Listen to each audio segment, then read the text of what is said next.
대한민국을 이끌 스타트업 발굴 프로젝트 쫄지 말고 투자! 아, 죄송합니다. 야, 손대표님. 아유, 박자를 맞추셔야죠. 네, 네. 안녕하세요. 오지큐 이유입니다. 네, 안녕하세요. 캡스톤 파트너스 송은강입니다. 네. 오늘은 네. 그 벌스워크의 윤영근 대표님을 모셨는데요. 먼저 본인 소개와 회사 소개 간단하게 부탁드리겠습니다. 벌서워크는 작년 8월 네이버 Z 투자를 받아 설립된 메타버스 IP 제작사입니다. 네. 네. 아, 본인 소개. 끝인가요? 어떻게 해야 되지? 본인 소개 간단하게. 저는 네. 이제 원래는 이제 유튜브 쪽에서 게임 MCN 쪽 사업 개발이랑 컨텐츠 제작 유튜브 육성을 담당했던 사람이고요. 지금은 이제 벌서워크에서 메타버스 안에 있는 게임과 영상 컨텐츠를 연계해서 같이 만들고 있습니다. 네. 그럼 시작하기 전에요. 예. 예, 방송 관련해서 안내를 드리면 저희가 IR편을 먼저 찍고 본편을 찍거든요. 그렇기 때문에 본편을 보시기 전에 IR 그 피칭 한 10분에서 15분짜리 영상을 먼저 보신 후에 본편을 보시면 좀 더 이해가 쉽게 되실 걸로 생각이 됩니다. 네. 그래서 아, IR편이 있다라는 거 예. 꼭 좀 기억해 주십시오. 아, 이피님이 여기 그 IR 링크를 걸어 주실 수 있나요? 예, 예. 자, 다음 편부터는 이제 링크가 네네. 걸리니까 링크도 요 걸리게끔 하겠습니다. 밑에 예, 링크를 타고. 이쪽 위에 이쪽인가요? 예, 죄송합니다. 예, 링크를. 예. 방향이 좀 틀려요. 네. 예, 알겠습니다. 자, 우리 대표님 그러면 사업을 조금 더 구체적으로 한번 설명을 한번 그래도 네. 간단히. 네. 예. 어떤 사업을 하시는지 예. 조금만 좀. 저희는 컨텐츠는 기본적으로 재밌어야 된다라고 생각을 하는데 네. 현재 메타버스라는 용어가 굉장히 많이 알려지긴 했지만 그 안에서 사람들이 대표작이 뭐지? 무슨 컨텐츠가 나한테 재미를 줬지? 라고 했을 때 떠오르는 게 사실 없다라고 생각을 합니다. 그래서 저희는 메타버스 컨텐츠를 재밌게 만드는 역할을 하는 회사고요. 저희가 생각하는 메타버스 컨텐츠는 네 종류인데 하나는 인터랙티브 버추얼 월드, 게임이라고 이해하시기 쉬운 그런 인터랙티브가 있는 공간이 있고요.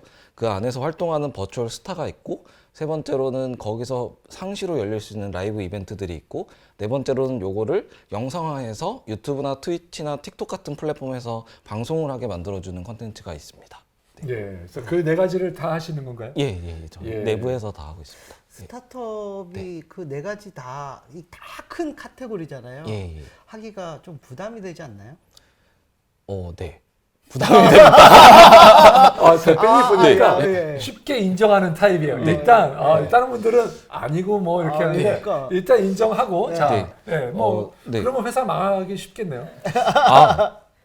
근데 이제 각각의 굿즈들, 그러니까 영상 제작, 그 월드 안에 그러니까 메타버스 공간 안의 월드 제작 자체가 기존에 떼어놓고 봤을 때 영화 제작, 뭐 게임 제작처럼 엄청나게 많은 비용이나 인력이 투입되는 작업은 아니고요. 그 안에서 어떻게 하면 실제 그 안에 있는 유저들이 좋아할 컨텐츠를 기획하는 부분이 더 핵심에 있습니다. 네. 네, 자 대표님, 대표님이 바라보시는 메타버스의 진화, 네.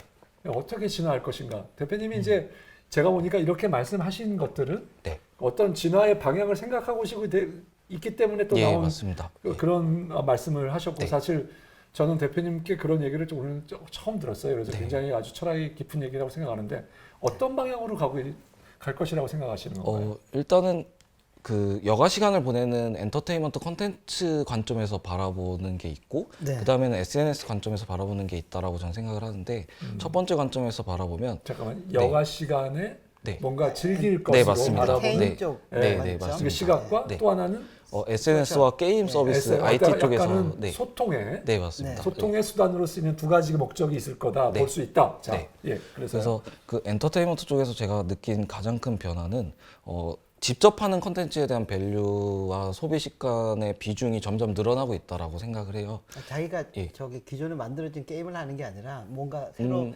자기도 뭔가를 만들어서 거기서 하는 그런 걸 말씀하시는 거예요? 그렇게 이해하실 수도 있는데 제가 말씀드린 부분은 그냥 보고 있는 영상 컨텐츠보다 자기가 직접 참여해서 뭐 만드는 부분도 있고요. 네. 그냥 자기가 직접 플레이할 수 있는 부분. 그러니까 워치보다 플레이의 밸류가 그리고 시간 소비가 자연스럽게 늘어나고 있다라고 생각을 하고 있습니다. 그거는 사실 저희 유튜브에서 거의 7년 가까이 20% 정도의 뷰를 다이아TV가 갖고 있었고, 거기서 게이밍 사업을 담당을 하면서 많이 느꼈던 포인트가 그런 부분이었습니다. 그러니까 특히 10대 Z세대 이하로 갔을 때는 이 게임을 그냥 단순히 보고 있는 것보다는 그냥 보기만 할 수 있는 게임보다는 자기가 직접 플레이해본 공간에 대한 밸류가 훨씬 더 높았고 좀 더 짧고 빠르게 끝날 수 있는 그런 컨텐츠에 대한 소비 성향이 점점 더 늘어나고 있다고 생각을 해요. 그건 사실 제가 조금 어리게 살아서 제가 축구를 좋아하기도 하고 축구 하는 것도 좋아하고 축구 보는 것도 좋아하고 축구 게임을 하는 것도 되게 좋아하거든요.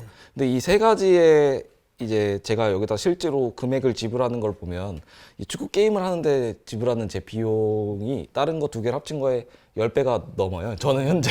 근데 이 세 가지가 다 다른 컨텐츠, 같은 IP에서 시작을 했지만 다른 컨텐츠 경험을 주고 저는 이 미래로 갈수록 그리고 Z세대가 점점 자라날수록 그리고 또 가상공간으로 볼 수 있는 비디오 게임을 본인의 라이프 사이클에 언제 접했느냐에 따라서 이 가상공간에서 보내는 시간 특히 가상공간에서 직접 뭔가를 하는데 보내는 시간이 기존에 그냥 영상을 보는 시간을 앞서 나갈 거라고 예상을 하고 있습니다. 그게 이제 여가 시간을 보내는 데 있어서 메타버스로 현재 불리고 있는 그 가상공간에 대한 수요가 더 늘어날 거라고 저는 생각을 하고 있습니다. 그렇다면 지금 말씀하시는 거는 짧은 거를 긴 거를 집중해서 본다는 그런 의미가 아니라 네. 짧은 거를 본다는 의미는 네. 내가 짧은 거 보고 또 뭔가 또 전혀 관계없는 거지만 내 취향대로 골라가면서 보는 네. 이것과 마찬가지로 네. 메타버스 안에서도 내가 뭔가 캐릭터를 조정하거나 뭔가 움직이거나 어디서 머무르거나 이렇게 하면서 계속 뭔가 변화를 하면서 보는 그런 게 더 많아질 거다. 그냥 지정대로 가는 거다. 이렇게 해석을 해야 되나요? 이거 조금 예. 뭐 거의 비슷한 말씀이신데요. 뭔가 산으로 네. 갈 것 같아요. 오늘은 느낌다. 거의 비슷한 말씀인데요. 그냥 간단하게 말씀드리면 메타버스에서 헤매다가 끝날 것 같아요. 네. 리얼 월드로 못 나오고. 네. 그 마인크래프트 영상을 보기도 하는데 마인크래프트를 직접 하는 시간이 더 많다라는 말씀입니다. 그 네. 밑에 세대로 갈수록. 그러니까 그 영상을 보더라도 제가 직접 마인크래프트 안에서 했던 게임에 관련된 영상을 본다는 거죠. 그러니까 마인크래프트 안에 있는 여러 가지 공간들이 있잖아요. 그 중에 제가 직접 놀아봤던 공간을 크리에이터들이 그걸로 영상을 만들면 그걸 더 보게 되고 또 크리에이터들이 그 놀아봤던 공간을 영상을 만들면 또 그 공간에 들어가서 직접 놀아요. 그 마인크래프트를 보는 친구들은. 그렇다면 지금 말씀하시는 건 약간 게임적인 요소, 맞습니다. 인터랙티브한 네. 요소를 네, 네, 네. 말씀하신 거고. 예, 맞습니다. 자, 그다음에 또 아까 SNS 네. SNS 요소. 요소. SNS 사업자들과 현재는 이제 그 IT 사업자들, 그러니까 IT 서비스를 만든 사업자들과 게임 사업자들이 제일 메타버스 플랫폼을 많이 만들고 있잖아요. SNS로 놓고 보면 현재 제페토라는 서비스를 본인의 생애 최초로 접한 SNS인 친구들도 많아요. 저희가 예전에 싸이월드가 최초의 SNS였던 네. 느낌이랑 페이스북, 트위터가 최초였던 거랑 비슷하게 네. 그 세대들은 몇 살쯤이 그런 거예요? 뭐 9에서 10세 사이에 동남아시아에 있는 여자아이들 이 대표적으로 보실 수 있는 인간 집단이고요. 인구 통계고요. 그래서 그런 친구들한테는 이 SNS가 가상공간인 게 너무 자연스러운 일인 거죠. 그리고 또 그 기존의 글자 기반의 SNS는 댓글을 달고 댓글을 달아서 시간 차이가 발생하는 데 비해서 이 제페토나 메타버스로 불릴 수 있는 SNS 서비스들은 실시간성을 갖고 소통을 한다는 점에서 조금 더 리얼월드에 가까운 느낌을 줄 수 있는 SNS라고 생각을 하고 세 번째는 게임 업계에서 바라본다면 저는 이게 과거에 유튜브가 동영상을 만들어서 퍼블리싱 할 수 있는 권리가 일부 방송국의 PD들한테만 있던 권리를 유튜브라는 플랫폼이 생기면서 아무 비용 없이 그냥 제 영상을 대중한테 공개할 수 있어진 것처럼 네. 메타버스 서비스들이 고도화될수록 특히 이런 B2C 게임 기반의 서비스들이 고도화될수록 게임의 비주얼 코딩이나 뭐 서버비 이런 문제들이 해결이 되면서 마케팅도 해결이 되죠. 사실 플랫폼 안에서 런칭하는 거니까. 그런 게임의 1인 창작화, 게임의 1인 창작화가 가능해지는 시대가 올 거라고 저는 생각을 하고 있습니다. 그래서 게임 쪽에서 바라보면 저는 이거는 게임을 퍼블리싱하는 플랫폼이라고 생각을 하고 있습니다. 알겠습니다. 자, 네. 너무 복잡하죠. 게임을 그 방송하는 것처럼 네. 게임을 그쪽에서 하는 그거를 뭔가 뭐 퍼블리싱하고 이런 플랫폼인데 퍼블리싱이란 말이 맞을 건가요? 정확하진 않지만 그냥 그러니까 뭐 스팀에 해당한다고 보시면 네, 되겠습니다. 네. 네, 네. 그러니까 마인크래프트 안에서 자기만의 월드를 만들고 자기만의 게임도 만들고 네. 그러잖아요. 네, 네. 예. 그런 게임 퍼블리싱 말씀. 아, 예, 맞습니다. 네, 네. 그러니까 메타버스 공간이 거대한 퍼블리셔가 네, 맞습니다. 되기도 하고 예. 뭐 거대한 그 놀이터 공간이 되고 그 네. 각각의 월드도 있고 네. 예, 그게 뭐 SNS 성격도 띠고 있고 예, 예, 엔터테인 맞습니다. 공간도 되고 네. 제가 자, 정리를 다 했습니다. 알겠습니다. 네, 네. 우리 이 대표님이 뭐 정리의 제왕이죠. 예, 예. 예. 아 근데 제가 정리가 됐습니다. 네. 그래요? 그 처음 그 시작이 네이버 Z로 투자 받으면서 시작이 됐다고 했는데요. 네, 네, 맞습니다. 그게 어떻게 연결돼서 어떤 인연으로 아, 네. 예, 어, 우리 CJ 네. 그 ENM 다니시다가 네.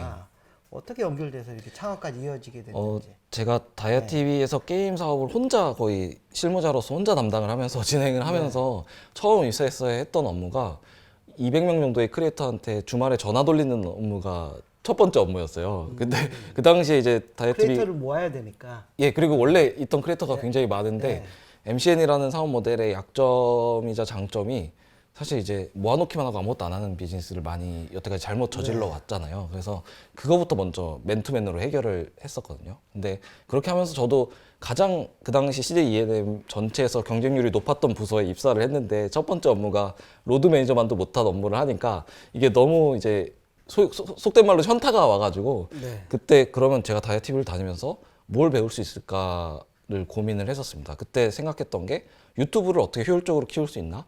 유튜브를 어떻게 제작을 해야 되나를 크리에이터들한테 배워야겠다가 제 마음가짐이었고요. 그리고 또 당시에 제가 입사했을 무렵에 트레저 헌터랑 샌드박스가 몇 달 있다가 생겼던 시점입니다. 그때 또 당시에는 한국 유튜브가 게임이 50% 이상이었어서 악어님이나 도티님 같은 핵심 크리에이터들이 다 그 스타트업들로 이제 CJ에서 탈퇴를 해서 다이아 게임에는 이제 유명한 크리에이터가 없는 상황이었고 사실은 이제 부서 안에 부서일 뿐이니까 예산이나 인력적인 측면에서도 다이아 TV 게임은 샌드박스 네트워크나 트레저 헌터 같은 전문 MCN에 비해서 많이 부족했어요. 그러니까 거기는 30명이라면 저는 혼자 일하고 이래서 그럼 어떻게 하면은 이걸 역전할 수 있을까 해서 아프리카 TV에 있는 BJ들 데려다가 스타 유튜버로 키워보고 제가 직접 40만 채널도 제가 키웠거든요. 애니메이션이나 3D 애니메이션이랑 게임 애니메이션 만드는 채널로. 그래도 해결이 안 됐습니다. 그 규모적인 측면에서. 그래서 그때 생각을 했던 게 어떻게 하면 게임 MCN이 가져갈 수 있는 최종적인 사업 모델이 뭘까? 그때 우연히 보게 된 영화가 맥도날드 창업자 얘기인 파운더라는 영화를 처음 봤는데 그 빌리 크록 맞죠? 네. 그분이 하셨던 저는 네. 그 빌리 크롭이 맥도날드 창업자. 창업자고요. 네, 네, 네. 하여튼 영화는 봤는데요. 예, 네, 그렇죠. 제가 이름이 제가 창업자인 정확하게 줄 기억이 안 알았어요. 나는데 그분이 하셨던 업무가 제가 했던 업무랑 정확하게 동일한 걸 느꼈어요. 그러니까 그분은 맥도날드라는 IP는 원래 그 맥도날드 형제라고 하는 분들이 따로 패스트푸드 시스템을 만드셨고 그분의 역할은 이 원작자들을 설득해서 적은 쉐어를 받으면서 점주들을 모집해서 매장을 여는 역할을 했는데 점주들도 돈을 벌고 IP 오너도 돈을 버는데 중간 에이전시인 그 맥도날드 창업자는 돈을 못 버는 거예요. 그게 다이아팀이나 샌드박스가 여태까지도 풀지 못하고 있는 MCN 사업 모델이랑 동일하다고 생각을 했거든요. 근데 그렇게 어떻게 하면 그러면은 근데 그 빌리크로 그걸 어떻게 풀었냐면 맥도날드 부동산 회사를 만들어서 풀었잖아요. 잘 알려진 것처럼. 근데 그렇다면은 이 부동산 회사를 창업을 했는데 그 자회사로 하나를 만들어서 빌리크로이 갖고 있었던 거는 어디다 매장을 열어야 잘 되는지에 대한 데이터를 갖고 있으니까 부동산 사업을 사실 한 거죠. 그럼 유튜브 크리에이터들한테 부동산은 뭐지라고 생각을 했을 때 유튜브밖에 없는 거죠, 플랫폼이. 그래서 사실 유튜브에서 막 10억씩 매출이 나고 있는 크리에이터를 다음 팟에다 옮겨서 1,000만 원 나게 만들 수는 없는 상황이니까. 네, 그렇죠. 네, 그거는 또 MCN에서 할 수가 없는 비즈니스인 거예요. 그렇다고 또 유튜브에서 갖고 있는 사용자별 데이터를 MCN이 받아서 그걸로 에드테크 사업을 할 수도 없고 사실 뭉태기 데이터밖에 못 받잖아요. 그건 의미가 없는 마케팅 데이터니까. 그래서 그렇게 보다가 우연히 발견한 유튜브 채널이 비보라고 이제 뮤직비디오 음악 유통할 수 있는 권한을 갖고 있는 유튜브 사업자가 있었거든요. 이 정도가 되면 플랫폼 안에 플랫폼이 되겠다라는 생각을 했어요. 그러면 제가 담당했던 게임 사업 쪽에서는 어떠한 걸 만들어야 비보의 역할을 할 수 있을까라고 봤을 때 당시 아직 로블록스도 뜨기 전이었고요. 그 마인크래프트가 딱 보였습니다. 그러니까 제가 한국에 있는 대부분의 100만 구독자 이상의 유튜버들이랑 같이 시작도 하고 같이 사업도 하고 일을 해봤는데 굳이 마인크래프트를 하시는 분들이 뭐 대표적으로 도티님, 잠들님 이런 분들이 굳이 다른 게임을 하는 유튜버들에 비해서 재능적인 측면에서 압도적이라는 느낌을 못 받았거든요. 근데 여전히 거의 8년 가까이 그분들이 시청 시간은 훨씬 더 많이 나와요. 다른 게임 하는 분들보다. 그래서 이거는 마인크래프트가 게임이어서가 아니라 오픈월드 샌드박스형 게임이면서 컨텐츠 제작 툴이 되어줬기 때문에 가능했다라는 생각을 했어요. 그래서 그러면은 이제 데리고 있는 크리에이터들의 매체력이 워낙에 대단하고 한국의 전체 유튜브 시장의 20%까지 점유하고 있었으니까요. 한국어 사용자에. 그러면 이들을 바탕으로 컨텐츠 제작 툴이 될 수 있는 게임을 만들어야겠다라고 이제 CJ ENM을 한 2, 3년을 설득을 하다가 설득이 안 돼서, 포기를 하고 이제 그 당시에 갑자기 제페토가 나왔습니다. 스노우 어플의 기능 중에 하나로. 그래서 그때 이제 제페토 대표님을 소개해 달라고 해서 만나서 제안을 드리고 같이 이렇게 일을 하게 됐습니다. 그 시점이 상당히 오래전이잖아요. 제페토 나온 지는 꽤 됐거든요. 네, 맞습니다. 그래서 한 4년은 됐을 텐데. 4, 5년? 4년까지는 안 된 걸로 알고 있습니다. 네. 그런가요? 네. 그래서 그 타이밍에 이제 나오자마자 이제 합류를 해서 그 옆에 스노우 밑에 그 영화 제작사가 있어요. 거기에 이제 디지털 부문을 만들어서 일을 하다가 이번에 이제 스노우 대표님이랑 얘기를 해서 아예 분리해서 사업을 하기로 했습니다. 그럼 대주주는 대표님 맞으시죠? 네, 맞습니다. 네, 알겠습니다. 너무 말이 많죠. 예, 그 얘기가 길어지면서 실시간 채팅 참여자가 줄고 있어서 안타깝네요. 좀 짧게 코업에서 가야 되는데. 대표님께서 하시려고 하는 게 이제 아까 이유 대표님도 지적하셨지만 굉장히 많은 것들을 하시려고 네, 하는데 맞습니다. 그 하나하나가 사실 하나만 하는 회사들이 꽤 있잖아요. 네, 맞습니다. 예, 하나 예를 들면 뭐 대표적으로 그 저기 뭐 아이돌, 네, 맞습니다. 가상 아이돌 네. 사업도 하는 회사들이 여럿이 있고, 네. 예를 들면 그 다음에 월드를 그러니까 뭐 공간 자체를 구축하는 회사들도 있고. 제가 거기는 뭐 익숙진 않아서 그래서 네. 그 다음에 또 그런 그 유튜브를 이렇게 바깥으로 내내거나 유튜브로 내보내고 뭐 맞습니다. 이런 뭐 회사들도 여럿 있고. 네. 자, 그런데 대표님 이거를 다 잘하실 수 있는 건가요? 대체 사업적으로? 왜 벌써는 그렇게 많은 거를 대표님께서 갑자기 네. 그 부분에 있어서는 일단은 월드를 전문적으로 구축하는 회사는 아직 한국에는 별로 없고요. 그 게임 안에 게임을 만드는 개념이라서 기존의 게임사들은 스타트업들은 대부분 메타버스 B2C 플랫폼을 자체 구축하려는 시도들을 더 많이 하고 있습니다. 그리고 저희가 사실 중점을 두는 프로덕트를 하나만 뽑자면 그 월드 자체고요. 나머지 3개의 프로덕트는 이 월드의 구성 요소라고 보시는 게 더 맞을 것 같아요. 그리고 유튜버들에 대한 네트워크나 유튜브 채널을 만들고 방송을 찍고 하는 거는 사실 저희한테는 너무 쉬운 일입니다. 거의 10년 가까이 같이 해왔던 파트너들이 있고 저희 내부의 제작팀도 있지만 외부의 제작팀도 있고요. 그래서 이제 일단은 제페토 안에서 게임을 유니티 자바스크립트로 만들 수 있는 최고의 인력들을 저희가 다 확보를 했고 지난 한 6개월 정도 동안요. 그래서 그 인력들이 사실 이제 시장에서 형성되진 않아서 저희가 교육을 해서 또 만들어내고 있다라고 보시면 될 것 같습니다. 뭐 제가 오늘 처음 뵀을 때 드렸던 질문이 뭐 유튜브 올려야 되니까 그 회사 소개 문구 한마디로 하면 뭐냐 물어보니까 메타버스 IP 제작사라고 하셨거든요. 네, 맞습니다. 그 제작사 느낌하고 카테고리 4개 얘기해 주신 느낌하고는 약간 다르지 않나라는 느낌이 들었거든요. 흔히 제작사라고 하면 보통 영화나 드라마 제작사를 많이 상상하셔서 영상 쪽에 많이 어휘가 쏠려 있긴 한데 저희는 그냥 이 인터랙티브 버추얼 월드 자체가 하나의 새로운 장르의 컨텐츠라고 생각을 하고 있고 그걸 만드는 회사라고 생각하시면 더 쉬우실 것 같아요. 기획사라는 말이 더 가까워 보이기도 하는데. 네, 맞습니다.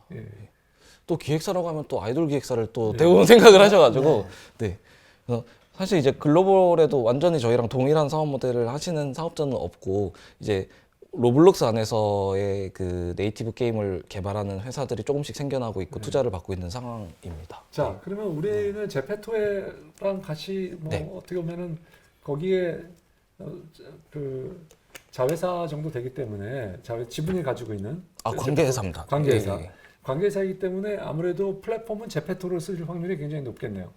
저희가 이제 회사를 만들 때부터 제페토 쪽이랑 얘기했던 건 제페토는 CGV고 저희는 CJ ENM이거든요. CGV 영화를 물론 CJ ENM 영화를 CGV에서 트는 게 유리하기 때문에 많이 하지만 서로한테 좋지 않습니다. 그러니까 저희만을 컨텐츠 제작사로 쓰는 건 당연히 제페토한테 좋지 않고 저희가 제페토만 하는 것도 네이버 제트라는 서비스 빌딩 회사한테는 필요한 일이 아니라서 저희가 일단은 지금 제페토 관련된 프로덕트가 많은 이유는 제페토에서 하는 게 유리하기 때문입니다. 그래서 저희는 제가 개인적으로 느끼기에 메타버스 서비스들은 하나의 서비스가 유튜브처럼 독점적으로 가기가 굉장히 어려울 거라고 예상을 하고 있어요. 이유는 유튜브는 굉장히 모양이 평평한 그릇이라고 생각을 하거든요. 하지만 제가 쓰는 유튜브 서비스랑 대표님께서 쓰시는 유튜브 서비스랑 저기 피디님이 쓰시는 유튜브 서비스는 저는 완전히 별개의 서비스라고 생각합니다. 왜냐하면 거기서 추천해 뜨는 컨텐츠들이 겹치는 게 거의 없을 거라서 앞으로 제가 대표님한테 많이 배우면 많이 겹치겠지만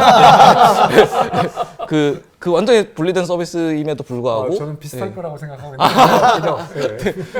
있는데 구글이라는 엄청나게 영업이익이 나는 조직이 애드센스 시스템을 유튜브에 도입해주고 그 적자의 기간을 서버비를 부담을 하면서 해줬기 때문에 독점을 했다라고 생각을 합니다.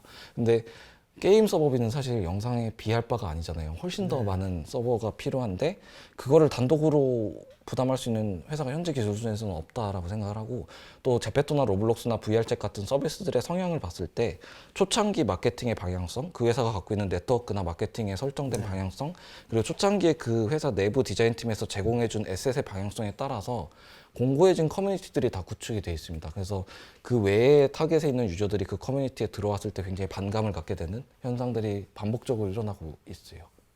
예를 들면 로블록스 같은 경우는 현재 로블록스의 지상 과제는 게이머들을 어떻게 하면 로블록스로 데려올까가 가장 중요한 과제거든요. 그러니까 오버워치나 리그 오브 레전드 같은 진짜 게임들을 하고 있는 유저들을 어떻게 로블록스가 흡수할까? 이게 로블록스의 최대 과제거든요. 그래서 기존의 10대 초반 남자애들만 좋아할 것 같은 비주얼에서 탈피하기 위해서 좀 더 휴면형의 비주얼을 이제 도입을 하고 FPS 게임 같은 배틀그라운드 같은 게임도 로블록스에서 대표적으로 투자를 해서 만들고 하는 작업들이 그렇게 해서 일어나고 있고요. 제페토 같은 경우에도 네이버이기 때문에 굉장히 예쁘고 퀄리티 높은 디자인을 도입을 하고 초창기 마케팅을 K-팝 아이돌들이랑 했잖아요. 그래서 한국 인도네시아, 일본, 태국 같은 한국의 아이돌들을 좋아하는 K-팝 문화를 좋아하는 팬덤이 구축돼 있는 곳에 있는 10대 소녀들이 대부분의 유저를 차지하고 있어요. 근데 뒤에 또 말씀을 드리겠지만 메타버스에서의 공간의 핵심은 유저들이 룰을 세팅하고 거기서 알아서 놀아야 되거든요.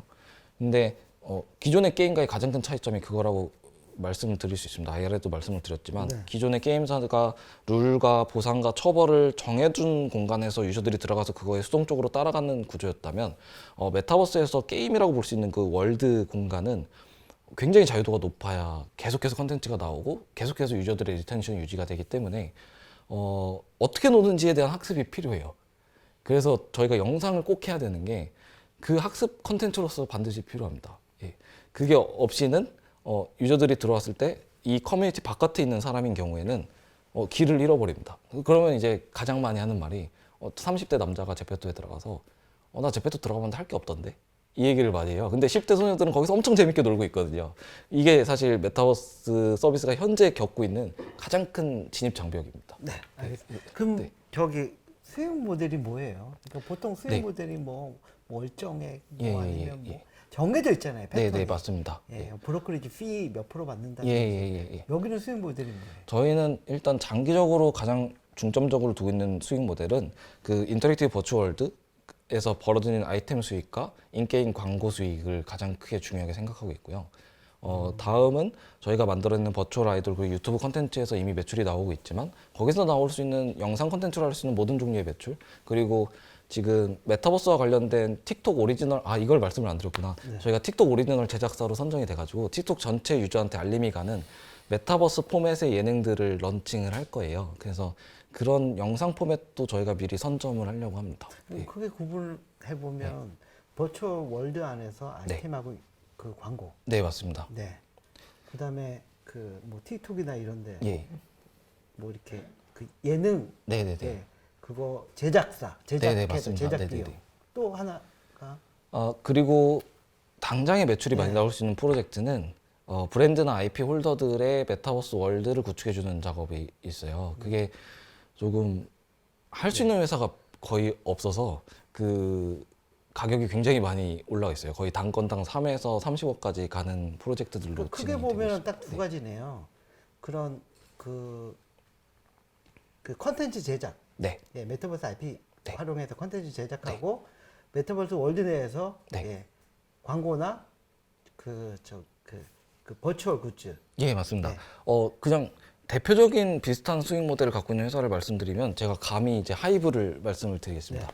하이브 유튜브 채널에서 돈 많이 벌고 있지만 중요한 수익이 아니잖아요. 그 유튜브는 어떻게 보면 BTS의 유튜브는 깔때기라고 부를 수 있죠. 그렇죠. 예, 마케팅. 그리고 위버스와 콘서트로 네, 돈을 위버스. 유료, 그러니까 네. 무료 시청자를 유료 팬으로 만드는 작업이거든요. 네. 저희한테는 이 영상 IP는 무료 시청자고요. 그 인터랙티브 버추얼드가 저희한테는 위버스 역할을 한다고 보시면 될 것 같습니다. 유료 팬들은 인터랙티브 버추얼드에서 돈을 지불하고 플레이를 해라. 요게 저희 수익 모델입니다. 예. 자, 그러면 각 아까 그 프로젝트 단위별로 지금까지 왔던 하신 것과 네. 앞으로 할 주요한 마일스톤을 좀 찝어주실 수 있을까요? 네. 지금 이제 올해 저희 오리지널 게임이 하나 나오고요. 네. 거기서 최소한 제페토에서? 네, 제페토에서 제페토에서 나오고 오리지널 네. 월드가 하나 나오는 거고. 네, 맞습니다. 예, 네. 예. 그리고 네이버 웹툰이랑 만들고 있는 월드들이 6월에 이제 공식 게임으로 런칭을 하게 되면 그러니까 웹툰의 캐릭터를 IP 네, 활용해서 네, 맞습니다. 네, 네. IP화한. 그래서 네. 그게 이제 그러면 네이버 웹툰하고 이제 매출 쉐어를 같이 하는. 예, 맞습니다. 네. 네. 네이버 Z 플랫폼 그리고 네. 웹툰 그리고 저희가 매출 쉐어를 하는 방식입니다. 그래서 그런 프로젝트가 최소한 올해 5개 이상 진행이 될 거고요. 월드 네. 프로젝트는 네. 거기서 합계가 최소한 1,000만 플레이 이상을 목표로 하고 있고 매출도 10억 이상을 목표로 하고 있습니다. 월 매출 10억. 아니면 예, 전체 매출, 예, 전체 게임 매출 쪽에서 10억. 매출이 예. 10억이고 그다음에 네. 그다음 아까 아이돌 버추얼 아이돌은 네. 뭐 어느 정도가 있나요? 버추얼 아이돌은 현재 대표님께서 굉장히 네. 재미있는 말씀을 하신 것. 네. 잠깐 끊고 네, 네, 잠깐만요. 그 버추얼 아이돌 말씀하셨을 때 버추얼 아이돌이 이제 지금의 많은 회사들이 버추얼 아이돌을 네, 이제 네. 사람처럼 만드는 네, 것보다 네, 예를 들면 펭수처럼 네, 뒤에 맞습니다. 뭔가 사람이 있고 예. 아이돌이 이렇게 있는 것이 더 좋다. 네, 네. 그렇게 말씀하신 이유는 뭐예요? 실제로 저는 이제 MCN에서 근무를 하면서 매니지먼트 이슈가 그런 회사들한테는 가장 큰 이슈잖아요. 그거를 해결할 완벽한 모델이 버추얼 인플루언서인 거예요. 그래서 그걸 너무너무 만들고 싶었습니다. 버추얼 인플루언서를. 그래서 한국 시장에 대한 조사를 해보고 작가들이랑 그 캐릭터성을 만들어서 예능도 만들어 보려고 시도를 해봤는데 2년 동안 준비하다가 접은 이유가 예능은 기본적으로 아무리 김태호 PD님이 만드시더라도 유재석한테 의존해서 만들거든요. 그러니까 그 실제로 있는 사람의 캐릭터성들을 조합해서 만드는 프로젝트가 예능인데 완전한 버추얼 인플루언서라는 건 현재는 시중에는 아예 없고요. 이제 네이버에서 완전히 AI로 만들려고 하시고는 계신데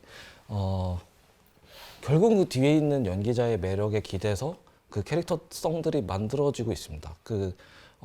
그리고 또 특히 아이돌 팬덤, 특히 아이돌을 좋아하는 팬덤들 중에서 고액의 소비를 하는 20, 30대 여성들, 20대 후반에서 30대 초반, 40대 가는 여성들은 가짜와 가상 세계에 대해서 아직 학습이 안 돼 있습니다.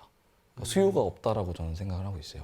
그래서 버추얼 아이돌의 동작이나 그런 외관을 얼마나 더 사람과 비슷하게 만들어내는 기술은 현재 단계에선 중요하지 않다라고 생각을 하고 있고요.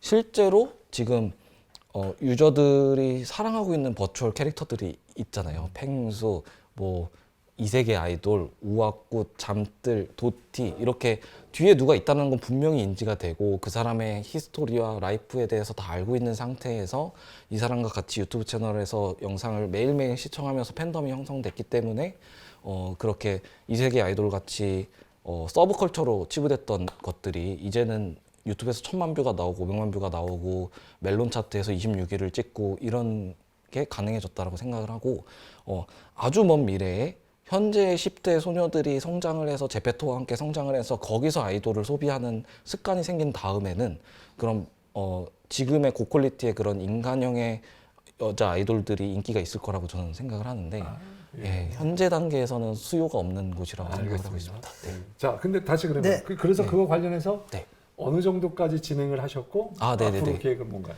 현재 이제 IP를 밝힐 수는 없지만 네이버 웹툰 IP에 등장하는 캐릭터를 바탕으로 그 버추얼 인플루언서를 지금 기획해서 촬영을 하고 있고요.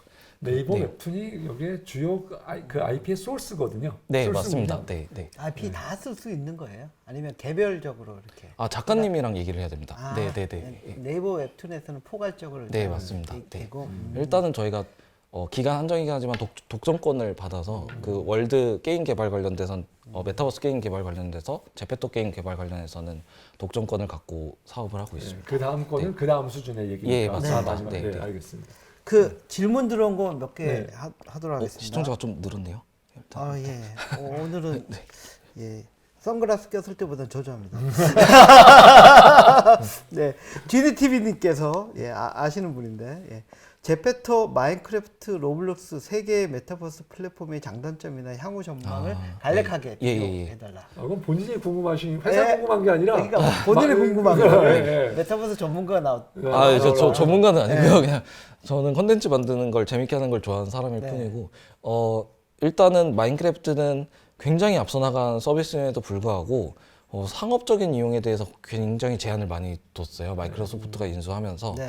그 안에서의 광고 서비스를 광고 행위를 하는 게 거의 불가능에 가까운 상황이고 일부 제한된 파트너만 공익에 준하는 광고만 할 수 있어서 사실 지금 마인크래프트 우리들의 마인크래프트 공간이라는 네이버 카페가 있어요. 거기서 마인크래프트 맵 하나 만들어주면 3만 원 주거든요. 근데 지금 제페토 맵 하나 만들어주면 3억을 주는 경우도 있어요. 이렇게 경제가 완전히 붕괴가 돼 있어요. 그쪽은. 그래서 사실 메타버스 서비스라고 보기는 조금 힘들죠. 예. 그리고 대신에 이제 마인크래프트는 유튜브에서는 정말 압도적인 시청 시간을 만들어내는 컨텐츠 제작 툴로서는 너무 의미가 있다고 생각을 하고 그럼 마인크래프트 제끼고 일단 제페토, 로블록스 두 개 네. 중에서 로블록스는 한국 유저만 놓고 봐도 로블록스 한국 유저가 제페토 한국 유저보다 많아요. 예. 예. 로블록스는 사실 한 번도 자기들이 메타버스라고 한 적이 없습니다. 그렇죠. 네, 그냥 게임 서비스예요. 근데 UGC 게임 서비스라고 저는 생각을 하거든요. 유저가 직접 게임을 만들 수 있는 플랫폼이다라고 생각을 하고 있고, 일단은 그 안에서 굴러가고 있는 경제가 거대합니다. 그게 최대의 장점이고 또 제페토와 로블록스의 가장 상반된 차이점은 제페토는 10대 그냥 쉽게 말씀드려서 10대 아시아 여자분들, 로블록스는 전 세계의 10대 남자 아이들을 타겟으로 하고 있다라고 생각을 하고 바라보고 이들이 먹어야 되는 게임 시장도 완전히 분리돼 있다라고 생각을 합니다. 나중에 이 메타버스 서비스들이 게임 시장을 저는 많이 위협할 수 있는 서비스들이라고 생각을 하는데 현재 전 세계 게임 매출의 30% 정도가 전통적인 게임들에서 나오고 있고 70% 정도는 과거에는 게임이라고 부르지 않았던 하이퍼 캐주얼류의 게임들에서 나오고 있거든요. 제페토가 가야 될 쪽은 사실 하이퍼 캐주얼 게임의 유저들을 데려오는 게 필요하다고 생각을 하고 로블록스는 게이머들, 그러니까 스팀 게임이나 뭐 아니면은 진짜 딥한 게임들 있죠. 배틀그라운드 같은 게임을 하는 유저들을 어떻게 데려오느냐가 로블록스의 승부수라고 저는 생각을 하고 있습니다. 그래서 두 개는 사실 맛이 다른 음식점이라고 생각을 하고 있어요. 네. 이어서 GDTV님께서 그 제페토 마인크래프트 로블록스 플랫폼 외에 주목할 만한 메타버스 플랫폼이 있다면 저도 있었으면 좋겠어요. 근데 지금 에픽 게임즈가 언리얼 엔진을 만든 회사고 또 거기서 코어라는 서비스를 만들어서 냈는데 생각보다 화제는 안 됐지만 거기서 만들 수 있는 류의 게임도 굉장히 완성도가 있고요.